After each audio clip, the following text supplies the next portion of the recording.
Semakin kacaunya keadaan yang terjadi di Pulau Egghead. Kapal-kapal dari pemerintahan dunia terus menembaki pulau tersebut. Meskipun tak sedikit dari kapal tersebut sudah mulai hancur lebur oleh tembakan pasifista. Seorang marinir berteriak di sana, "Tolong hentikan semua unit pasifista Mark 3 dan tingkatkan pemborbardiran terhadap pulau tersebut. Jangan biarkan Yonko Luffy si topi jerami kabur. Dan jangan biarkan juga bajak laut Bonnie keluar dari pulau ini." Setelah itu, kita diperlihatkan pasifista yang tumbang satu persatu. Tentu pelaku utamanya yakni Sang Gorosei Venus, Saint Titan Baron Venus Juro. Venus berkata, dia hanya anak yang berusia 12 tahun memberikan kekuatan seorang gadis muda untuk menghancurkan sebuah negara. Itu adalah hal yang benar-benar bodoh Vegapunk. Kemudian memperlihatkan kelompok dari Bonnie.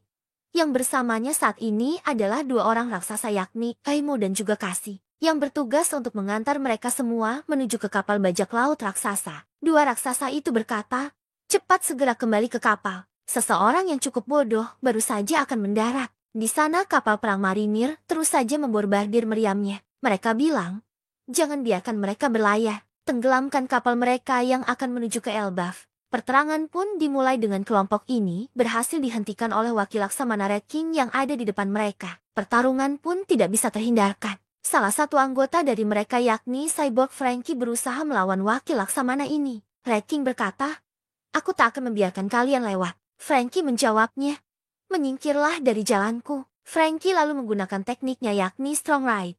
Kemampuan ini berhasil untuk menghantam mulut dari sang wakil Laksamana hingga mengeluarkan banyak darah. Pertarungan berlanjut. Sekarang Bonnie dihadang oleh salah satu wakil Laksamana yang bernama Pomsky. Pomsky berkata di sana, "Persiapkan dirimu, aku tidak akan membiarkan senjata militer kita berakhir pada orang sepertimu." Namun yang terjadi, Bonnie malah menyentuh bagian wajah dari wakil Laksamana ini. Dan kemudian menendangnya dengan sangat kasar yang dilihat oleh wakil Laksamana lainnya bernama Guillotine. Bonnie bilang di sana, "Ayahku adalah seorang pahlawan. Jauhkan dirimu dan rasakanlah ini." Beralih menuju ke laboratorium yang ada di Pulau Egghead, dilihatkan siaran Vegapunk yang masih aktif. Stella beserta dengan para Vegapunk lainnya sedang berbicara sesuatu. Inti dari pembicaraan mereka adalah bahwa tersisa waktu sekitar 4 menit lagi untuk pesan akan tersampaikan melalui sinyal ini. Dalam laboratorium tersebut saat ini ada Mars yang bersama dengan Yok, yang dimana Yok ini mengarahkan yokai tersebut menuju ke tempat di mana diduga menjadi server sinyal dari siaran tersebut. Tanpa basa-basi Mars langsung menghancurkan ruangan yang disebutkan oleh Yok tadi dengan semacam laser yang menghancurkan sepersekian detik bangunan tersebut. Mars pun tampak kesal dan berkata, "Lihat, tidak terjadi apa-apa di sini. Siaran itu tidak berhenti." Yok di sana pun menjelaskan, "Tunggu dulu, jangan melakukan apapun yang mencegah hal lain terjadi. Jika aku Stella, aku pasti akan menyembunyikan siput transmisi streaming di tempat lain." Mars berkata, "Kalau begitu sampai kita menghancurkan seluruh laboratorium." Yok kemudian menjawab, "Itu tidak ada gunanya. Turbe lantai 2 adalah di mana tempat lantai pengembangan senjata dan juga lantai satunya adalah tempat pembangkit listrik. Begitu juga dengan Tower C di lantai ketiga. Semuanya adalah hal unik yang penting dan tidak boleh untuk dihancurkan. Dan satu lagi, jika laboratorium dihancurkan, kehancurannya akan sangat kuat sehingga akan menghancurkan Pangrecor juga. Jadi pikirkanlah alur pemikiran kau harus sama dengan pemikiran dari mereka." Di saat mereka berbicara, Mars merasakan suara kecil yang berasal dari Pangrecor. Dia kemudian berkata, "Di sana aku seperti merasakan ada suara kecil dari sesuatu. Jadi mungkin saja itu adalah sesuatu yang berada di Pangrecor. Mungkinkah disinilah tempat dari dan Musi itu berasal?" Mars pun bertanya kepada Bonnie, "Tolong tunjukkan aku pintu masuk menuju ke daerah sana." Mars pun kemudian terbang menuju Pangrecor, beralih ke Stacy dan juga Kaku. Saat ini Kaku sudah mulai sadar. Kaku sendiri sedang berada di perisai gelembung yang ditahan sebelumnya. Kaku bertanya kepada Stacy, "Apakah yang ada di dunia saat ini yang terlihat seperti monster itu adalah gambaran besar itu adalah salah satu dari 5 Gorosei?" Stacy kemudian menjawabnya, "Sama seperti yang aku bayangkan. Sungguh transformasi yang mengerikan." Kaku bertanya kembali, "Apa kau ditinggalkan? Aku hampir merasa kasihan padamu karena kau juga mengkhianati kami." Stacy menjawabnya, "Sayangnya aku memutuskan untuk tetap tinggal atas kemauanku sendiri. Seseorang harus mengambil tanggung jawab untuk misi terakhir kali ini. Kubah penghalang harus turun saat kapal topi jerami akan lolos." Beralih ke kelompok dari Nami. Kita melihat di sana mereka berbicara soal tujuan mereka yakni menggunakan Thousand Sunny yang akan menuju ke kapal dari para raksasa. Perbincangan dimulai dari Addison. Dia berkata bahwa permintaan untuk menurunkan kubah perbatasan hanya dapat dilakukan dari ruang komando. Kabur yang aman adalah cara yang tepat untuk membalas budi kalian. Nami kemudian menjawabnya. Itu benar, kita harus melakukan hal yang terbaik untuk cara kita kabur dari sini. Robin berkata, tapi sejujurnya belum tentu Vegafast 01 ini mampu terbang sejauh itu. Edison menjelaskan. Aku sudah melakukan beberapa perhitungan dan menurut mekanik klasik, sebuah kapal akan 100% jatuh ke tanah. Usopp mengatakan bahwa persiapan untuk melakukan itu sudah selesai. Zoro dan juga yang lainnya ada di sana. Kita harus melakukan lompatan yang sangat cepat ke sisi yang lainnya. Jetty membayangkan hal itu sepertinya mereka tidak akan pernah berhasil. Dan tiba-tiba saja Addison menjatuhkan dirinya ke bawah. Dia bilang, pastikan kapalmu menyentuh air tanpa gagal. External damage simulation 78%. Percayalah padaku. Kita tidak akan mati. Ayo pergi sekarang. Sementara pertarungan masih berlanjut antara Luffy yang berhadapan dengan Gorosei Jupiter. Terdapat gumpalan angin yang seperti masuk ke dalam satu titik menuju ke tengah-tengah dari pulau. Ternyata itu adalah ulah dari Gorosei Jupiter yang menggunakan mulutnya untuk menghisap angin yang berada di sekitarnya. Seluruh pepohonan dan bahkan beberapa pasukan marinir pun ikut terhisap ke dalam mulutnya. Sementara itu, Luffy, Dory, dan juga Brogy mencoba untuk menjauhi area mereka berada saat ini dan berlari dengan sangat susah bergerak karena kemampuan dari Jupiter ini. Luffy berkata, sialan kau jika kau sangat lapar. Bagaimana kalau kau makan gedung ini? Luffy kemudian menendang seluruh bangunan untuk memisahkannya dari tanah, lalu melemparkannya ke mulut dari Jupiter. Para raksasa jelas tampak terkesima melihat kemampuan dari Luffy yang menghentikan Jupiter. Namun sayangnya setelah itu, Luffy kehabisan tenaga dan berubah menjadi Luffy tua. Para raksasa kaget dan bertanya kepada Luffy. Apa yang terjadi denganmu, Mugiwara? Kau terlihat seperti seorang kakek yang sangat tua. Luffy menjawabnya. Semua energi yang berasal dari makananku sudah menghilang. Dan mereka pun langsung menawarkan sebuah makanan bernama Hakaro. Makanan ini adalah fermentasi dari hiu di mana makanan ini dirasa Luffy mempunyai bau yang sangat menyengat. Dan kemudian setelah memakan makanan tersebut, Luffy tampak kembali bugar namun masih ke dalam mode manusia biasa. Saat itu, terjadi tiba-tiba saja Gorosei lainnya mendekati mereka bertiga. Sekarang giliran dari Mercury yang mengejar mereka dari belakang. Semua tampak benar-benar kaget. Di belakang mereka ada babi besar raksasa yang bersiap mendekati mereka. Namun Luffy sudah bersiap dengan menggunakan teknik Gomu Gomu no Rock untuk menghentikan babi hutan ini. Namun ternyata serangan yang dimiliki oleh Luffy ini malah berefek kepada tangannya sendiri yang terbakar dan merasa kesakitan. Kembali diperlihatkan laboratorium di mana saat ini posisi dari kelompok Nami sedang dikejar oleh Saron yang sudah tiba di tempat mereka, berada dengan kaki laba-laba Saron yang mencengkeram awan dan bersiap untuk mengintimidasi kelompok ini. Sementara itu, di sisi timur pantai Pulau Egghead, hal yang sama juga terjadi. Di mana kelompok dari Bonnie sudah tiba di kapal bajak laut raksasa. Dihadang oleh Nusjuro yang sekarang tepat berada di depan mereka dengan siluet yang benar-benar mengerikan. Lalu memperlihatkan laboratorium Pangrekord. Mars akhirnya tiba di tempat teratas Pangrekord. Di mana itu adalah tempat persembunyian dari dan musi siaran sinyal dari Vegapunk. Layar monitor di sana berkata bahwa waktu yang tersisa hanya 1 menit lagi untuk menyiarkan pesan dari Vegapunk. Namun benar-benar sangat disayangkan. Mars sudah berada di depan dari benda tersebut sekarang. Dia berkata, Jetty ini dia, kau kurang beruntung Vegapunk. Dan tiba-tiba Mars mendengar sesuatu yang aneh. Mars melihat ke atas dan mengamati sesuatu dengan wajah yang benar-benar serius. Sesuatu datang mendekati mereka. Diperlihatkan kembali Pulau Egghead dengan siaran yang masih saja berlangsung hingga saat ini. Dalam kurun waktu 1 menit lagi, apakah otak terbaik di dunia saat ini sedang berpikir? Otak terbesar di dunia yaitu Pangrekord. Setelah itu, kita diperlihatkan Vegapunk yang berbicara dengan semua Vegapunk. Vegapunk berkata, nah karena kopinya tidak mau dingin dan waktu kita sangat sedikit.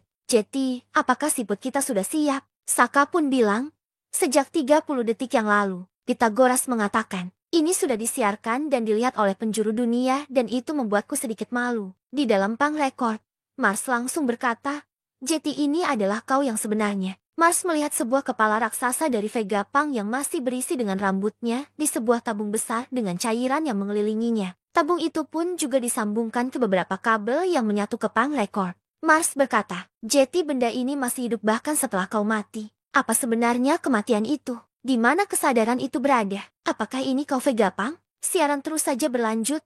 Vegapunk mengatakan, video ini akan segera menghubungkan dunia bersama-sama baik dengan mengetahuinya. atau dengan ketidaknyamanan mengetahuinya. Lalu diperlihatkan bagaimana reaksi dari orang-orang di penjuru dunia yang akan menantikan pesan yang akan disampaikan oleh Vegapunk ini. Dimulai dari desa Siru, kita melihat Kaya, Mary, Ninjin Piman dan juga Tamanegi sedang berdiskusi. Dimulai dari Mary yang berkata, siput transporter ini cukup besar dari apa yang kalian bayangkan. Reaksi dari anak-anak ini pun mengatakan bahwa jika rumah Kaya-san tidak memiliki itu, maka tidak akan ada orang di desa yang memilikinya. Kaya pun menjelaskan bahwa Vegapunk juga merupakan sosok yang terkenal dalam ilmu dunia kedokteran. Berlanjut ke Twin Capes. Di sana ada Crocus mendengarkan pesan dari Vegapunk bersama dengan Laben. Di Baltimorea itu, pulau masa depan kampung halaman dari Vegapunk juga disorot. Ada beberapa percakapan lucu di sini. Dimulai dari seorang anak yang bertanya, apa orang itu lahir di sini? Ini merujuk kepada Frankie. Seseorang dewasa pun menjawab pertanyaan dari anak kecil tersebut. Tentu saja dia adalah kebanggaan dari Baltimore. Anak kecil itu kemudian bertanya lagi, apakah itu karena mimpi buruk dari Baltimore? Orang-orang di sana pun menjawabnya, tidak, itu Frankie yang sekarang berubah menjadi sebuah kapal. Terlihat juga reaksi di kerajaan Trino. Para penduduk di sana bilang, Vegapunk mungkin adalah ayah dari ilmu pengetahuan modern. Tetapi kecakapan ilmiahnya telah digunakan untuk menghasilkan senjata yang tidak terhitung jumlahnya. Sementara itu di Hachinosu pun tak luput dari siaran tersebut. Para penjahat di sana semari mereka berpesta. Mereka pun mendengarkan siaran tersebut dan berkata, pria itu sedang membicarakan sesuatu di monitor. Dan ada juga beberapa pulau di antaranya, juga ada Pulau Dressrosa yang dimana orang-orang sudah bersiap untuk mendengarkan siaran tersebut. Dan saat kita melihat reaksi dari orang-orang ini, siaran masih saja terus berlanjut. Vegapunk bilang ke dunia, apakah kalian bisa dengar suaraku? Ini Vegapunk. Masuklah dunia, kita kembali ke Mars lagi yang masih berada di Pangreor. Dia kemudian menginjak-injak Dandan Musi dengan tatapan yang sangat marah. Namun ternyata itu merupakan Dandan Musi palsu yang memang diciptakan untuk kamuflase. Mars di sana berkata, ini hanya Dandan Musi transporter biasa. Mars pun mulai panik karena dia tidak tahu di mana Vegapunk menyembunyikan yang asli. Dia kemudian merubah dirinya menjadi bentuk yokai monster burung kembali dan mengamuk turun ke bawah. Dia berteriak menyembunyikannya saja tidak cukup. Kau bahkan membodohi kami. Beraninya kau Vegapunk. Akhirnya waktu pun tiba. Persiapan sudah secara matang selesai dalam kurun waktu 10 menit. Dan inilah saatnya Vegapunk akan mulai berbicara. Sementara itu, di sisi yang lainnya, para Gorosei yang lainnya sudah tampak panik. Mereka bilang ke Mars, siarannya tidak berhenti Mars. Mars pun mengatakan ini salahku. Dia sepertinya sudah mengambil tindakan pencegahan yang kita bayangkan sebelumnya. Untuk memastikan bahwa siaran ini tidak dapat dihentikan. Kami tidak tahu apa yang dia ketahui dan apa yang akan dia katakan pada dunia. Tetapi Yok mengatakan bahwa dia mewarisi penelitian di Ohara. Gorosei pun berkata,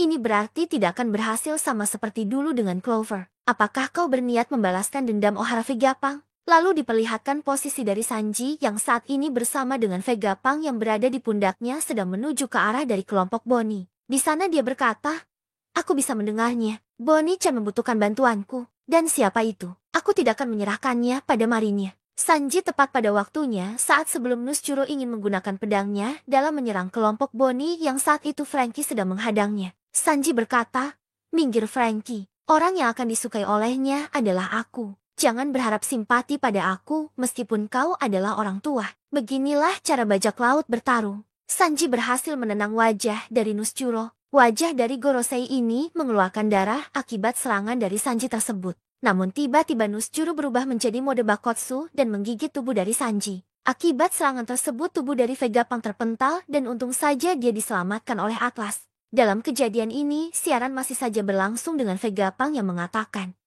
aku telah melakukan 2 dosa besar. Oimu dan juga Kasi ikut ke dalam pertarungan dengan menahan Nuschuro di kedua sisi. Mereka bilang, ayo tahan makhluk ini. Kemudian Bonnie pun mengeluarkan teknik distorsi masa depan. Dia berubah menjadi mode raksasa dan bersiap menginjak Nuschuro. Kembali lagi ke siaran Vegapunk. Vegapunk menjelaskan bahwa video siaran ini diprogram untuk dimulai ketika aku sudah ditangkap atau saat jantungku berhenti. Kemudian panel lagi-lagi memperlihatkan reaksi dari orang-orang di seluruh dunia terhadap kematian dari Vegapunk. Di kerajaan Germa misalnya, Caesar terlihat menangis.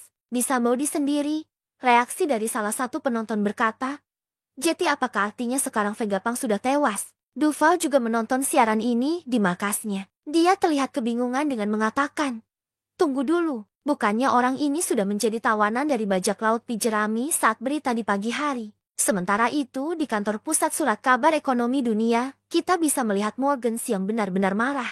Morgans bilang siaran seperti ini akan menjadi akhir dari bisnis surat kabar. Siaran Vegapunk kembali berlanjut. Saat ini di mana kali ini dia berkata bahwa aku ingin kalian semua mendengarkan ini dan mengerti siapapun yang menjatuhkan atau menghakimiku. Aku tidak akan mencapnya sebagai penjahat. Aku tidak akan membahas apa yang baik dan juga apa yang buruk. Aku tidak banyak mengerti tentang dia untuk melakukan ini. Beralih menuju ke lokasi dari kelompok Nami. Saturn di sana mencapai awan tempat mereka berada. Hal ini tentu saja mereka semua dalam bahaya. Saturn berkata, minggir dari jalanku, aku tidak punya waktu untuk terlibat dengan kalian semua. Robin yang mendengar suara dari Saturn terkejut, karena dia mengenali suara yang dia dengar di Ohara. Saturn berkata, Nike Robin, wanita yang gagal dimusnahkan Akainu. Nami berteriak, semuanya lindungi Robin. Kaki Saturn berusaha menyerang kelompok ini dan reaksi mereka bermacam-macam. Rook memotong salah satu kaki dari Saturn. Usopp menembakkan pelurunya. Nami menarik Robin dan menggunakan Zeus untuk memblokir kaki dari Saturn.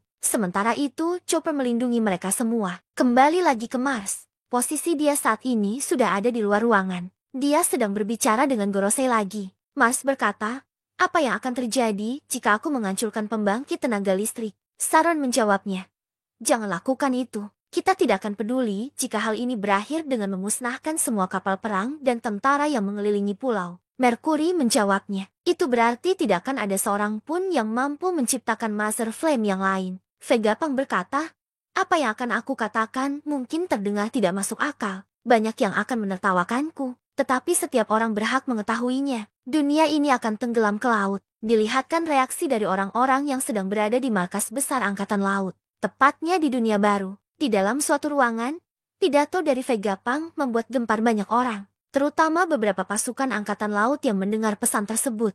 Marinir di sana berkata, dunia akan tenggelam ke dalam laut. Apa yang dia maksud dengan itu? Sementara itu, pada tempat yang sama juga, sang Laksamana Armada Akainu terdiam dan terlihat marah mendengar pesan tersebut.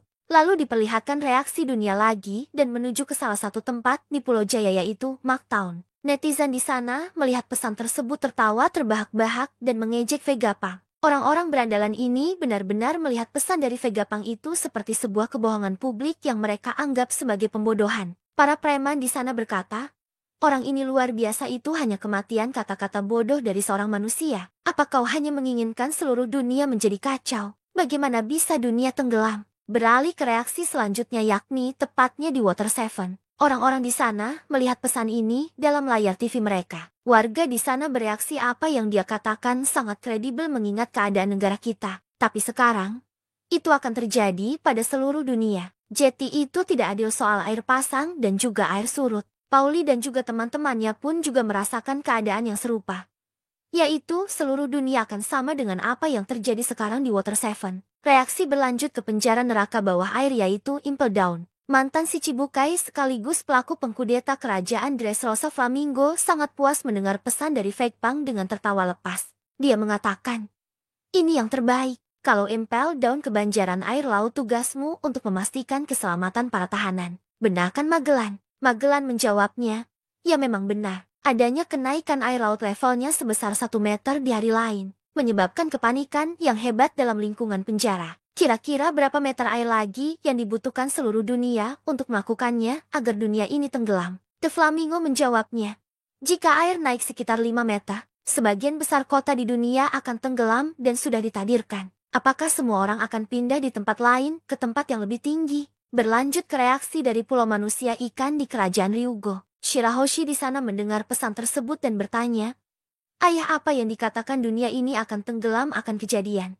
Neptune meresponnya dengan tidak terlalu percaya. Menuju ke pulau masa depannya itu Pulau Egghead. Para marinir di sana juga mendengar pesan yang disampaikan oleh Vegapunk. Mereka tampak kebingungan dan kita juga melihat Admiral Hound yang tidak percaya perkenaan dari Vegapunk tersebut.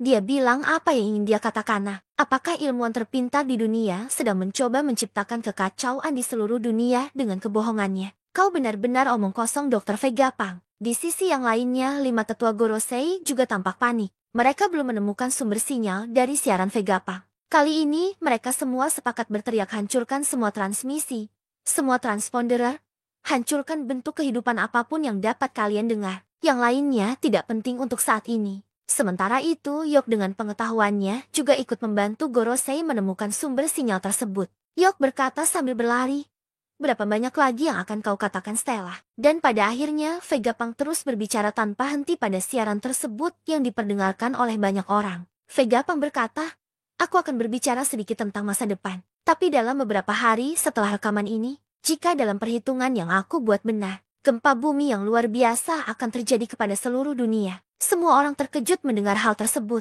lalu memperlihatkan anggota dari banyak laut Big Mom yaitu Ismuzi dan juga Mondeor yang keberadaan dari mereka belum diketahui. Mereka pun menyaksikan juga siaran tersebut. Sudah ada beberapa kota yang terendam oleh banjir besar ini yang disebabkan oleh gempa dan tak sedikit dari mereka yang sudah mengungsi menggunakan perahu kecil meninggalkan tempat tinggal mereka. Vegapunk melanjutkan siarannya. Selain itu, permukaan laut juga masuk ke dalam berbagai daerah yang akan naik hingga 1 meter. Di sana akan menjadi pulau-pulau yang tidak dapat dihuni lagi oleh orang. Pantai di seluruh dunia akan melakukannya. Mau tidak mau pulau itu akan lenyap. Jika prediksiku salah tentang ini, kau akan tidak perlu lagi mendengarkannya dengan apa yang kukatakan selanjutnya. Kata-kata itu pun didengar oleh Aokiji di Pulau Hachinosu. Beberapa penjahat di Pulau Bajak Laut ini meyakini bahwa dari kata-kata Vegapunk ada benarnya juga. Dan sedikit menakutkan mereka. Vegapunk terus berbicara.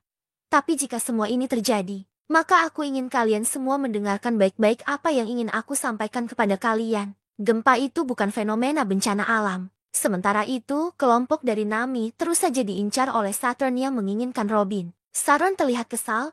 Dia berkata, "Vegapunk, jangan bicara hal yang macam-macam, menyingkir dari jalanku serangga." Nami menggunakan petir ke wajah dari Saturnus yang sukses untuk membuat wajah dari Gorosei ini hancur di salah satu sisinya. Mereka semua tampak dipentalkan jauh oleh Saturn, namun berhasil diselamatkan oleh Nico Robin menggunakan jaring tangannya. Setelah menjauhi kelompok Nami, Saturn bergegas ke suatu tempat. Dia pun melakukan komunikasi dengan Gorosei lainnya lewat telepati. Saturn berkata, "Mars, sudahkah kau menemukan sumber pembangkit tenaganya?" Mars menjawab, "Belum." Saturn terlihat menghancurkan segalanya demi mendapatkan transporter sinyal yang asli. Setelah itu, Vegapunk pun membeberkan satu persatu dosanya. "Dosa pertamaku adalah impianku sendiri untuk mendapatkan energi abadi. Aku ingin dunia ini maju menuju masa depan dari lubuk hatiku. Namun aku sudah terlalu dekat dengan matahari." Ternyata Saturn ini sedang menuju ke ruangan di mana Master Flame berada. Bentuk Master Flame yang mengerikan, terdapat kode S108A dan Mu.